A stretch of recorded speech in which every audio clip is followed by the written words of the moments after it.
Good morning. This message is for Miss Allie Griffin. I hope I'm pronouncing it correctly. My name is Reed Edwards. I'm under Ella Scott at YouTube. I'm doing this brief video on October 15th, almost 6 o'clock, because I believe I'm in danger again. And not from Niger. Niger is still involved, but it's Wavecrest management. It's a new management that's taken over. Now, I know what was said, and I gave you, Christian Murray, and this message is also for Christian Murray, that the video of January 22nd, the video on final inspection, where you saw an Asian man, his name is Josh Liu. He's going to be the new manager taking over for Williamsburg, this project here. So let me digress. I am Reed Edwards. I was born and raised here in Williamsburg, Brooklyn. It's called Williamsburg Houses. It was never a project. It was built by Mayor LaGuardia in 1934 as a way for second or third generation immigrants. That would be the Irish, the Italians, the Greeks, the Arabs, the et cetera, Lithuanians, Russians, and then there was some blacks, Hispanics, and Asians that was living here. There wasn't prejudice. They wanted people of low income to have a place to live. And it was a great place to live for a while, and then it changed. The federal government had hands on it all the time, and then somehow, I knew this since I was a child, that it was sold to the city. But nobody had any idea that it was going to turn out so horrible like this. And most of the people that can testify to this, like my Irish godmother, died, and she was buried in August. She came here in 1950, and so you could tell how old she was. She was 10 years old in 1950, and her mother, her father, and her brother came here, and so she noticed the changes here.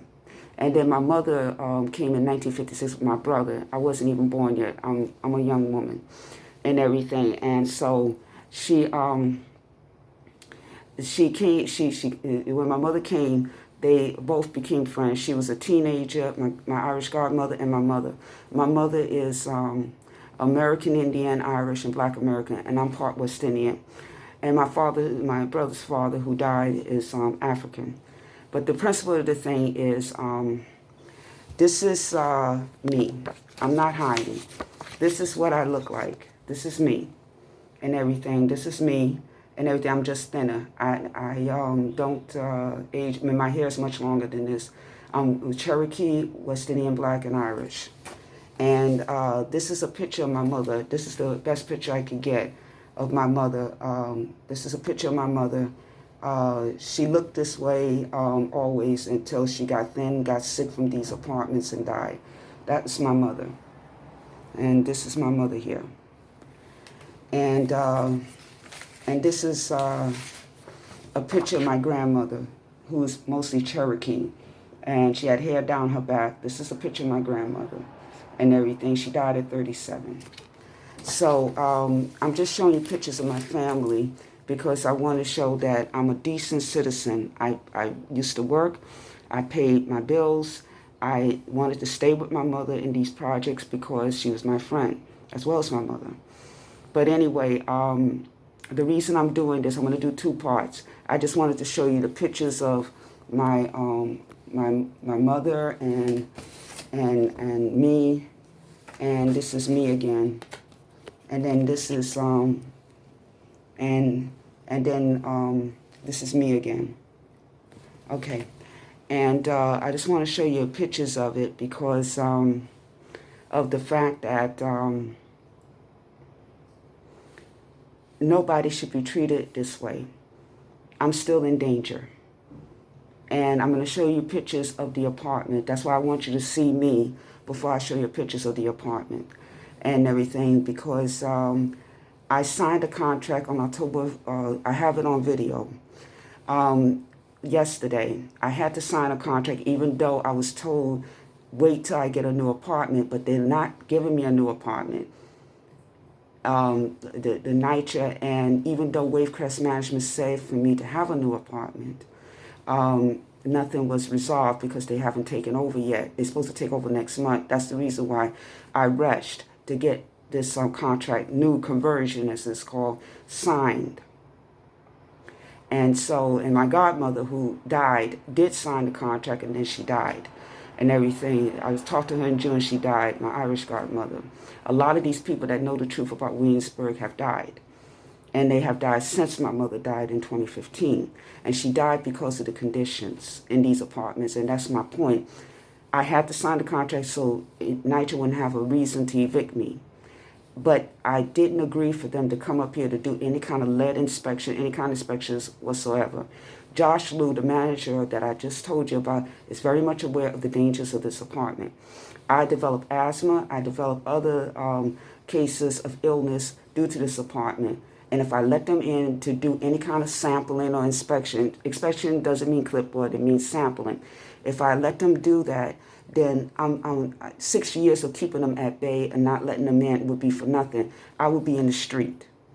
And I think I don't have to be a different race or to speak a different language to be considered, my life does matter. I am Native American, West Indian, Black, and Irish. To you, I'm Black. So my life doesn't matter? Yes, it does. I'm not a drug addict. I'm not a whore. I'm not any of those things. But even if those people do live in this Williamsburg, they're still human beings, and they should be treated with respect because they're tenants. Unless otherwise, then kick them out. But if they have been minding their business and keeping to themselves, they should be treated with respect. And the reason I'm saying that is when a tenant is in here and the contract is signed, it has to be an agreement that the safety is priority, not money, but safety. And this is all about money. They don't want to move me because everybody has to move. This building that I'm living in is condemned. And it's 2023 that they're going to move people. They don't know what to do with the low income, disabled like myself, young and disabled, and the low income and the elderly. They have to figure out where to move us because this 1934, they have to do an overall renovation. And this apartment, when you see it again, and it's on that video of final inspection, January 22nd, that I sent to you, Christian, and Allie, Miss Allie, and everything, that shows this conditions of this apartment, including the sink, which I'm not going to open today, but it's in the January 22nd video on YouTube under Ella Scott, S-C-O-T-T. My name is Reed Edwards, but I use Ella Scott because that's my mother's maiden name. The principle of the thing is I'm doing this video on October 15th after 6 o'clock. It's because I got to go back there because it's an issue about me signing that contract. I didn't agree for them to do a lead inspection. They forged my signature. And I'm going to show that in the next video about how they forged my signature and how they threaten and say, we can't see your state ID, but if you can't see it, how do you know it's expired? No, it hasn't expired. I still got time. But that's NYCHA. Then I have to show the ID again, even though they said they was getting the paperwork together for Wavecrest. That's NYCHA banging on doors back in 2020 during the pandemic when we didn't have a vaccine, demanded that you show your ID and everything, but they never got the paperwork. Supposedly, allegedly Wavecrest never got the paperwork. It's really messed up. But my thing is, if you don't want to move me, then give me compensation for my mother's death. My mother went in 2 apartments that caused her to lose weight, and she wasn't that IQ 165 beautiful woman that you saw in the picture. I think I showed another picture of her, of her and me and my baptism and everything. I'll send that to you. But she didn't look the same. And she didn't act the same and everything. She was starting to deteriorate then, but she still maintained she still maintained awareness of what's going on. And then she died. She got emergency surgery because of these apartments, and then 2 apartments she put in that wasn't renovated, and she died. But the principle of the thing is that I have to go back today and try to get them to give me a copy of the paper I'm going to show you in the next video, because the lawyer, a legal aid lawyer, that they didn't want me, and I'll explain that, they didn't want to assign me to a legal aid lawyer because I did have a lawyer, But because the judge was unreasonable, they had to pull the HPD action. It's still online. The petition I put through that a HPD inspector did come here on April 26th and did an inspection in here. And they say it's dangerous. So they can't fix anything in here. So I don't know why Rosemary, the woman that I saw yesterday when I had to force to sign that new contract so I won't be evicted, but stay here and try to fight, said that it's dangerous. I told her, you can't do anything. And they didn't offer me a new apartment. They just talk about coming in here and I have to let them in. So who's better? They say they're better than Niger, but they're not. It's all about money. And they're not anxious to move tenants from one apartment to another since the buildings are condemned and people have to leave. Now you get the picture? So this is why I'm doing this video, because I have to go back and see if I can get a copy of that paper of what the lawyer, the legal aid lawyer said for me to sign. And it was hard for me to get a legal aid lawyer to go over this contract because, like I said, I had a lawyer, but because the judge was unreasonable and didn't want to hear the problems, they said, either your client let these people in or I'm going to file a penalty against her that she's not cooperating. So rather than me going against the judge, the lawyer I did have pulled my petition and they pulled her from my case. So I didn't have no legal representation. So it's okay for me to be alone and possibly could die because I'm 108 pounds. And if they come in here and do any kind of sampling, lead or whatever, I'm going to die.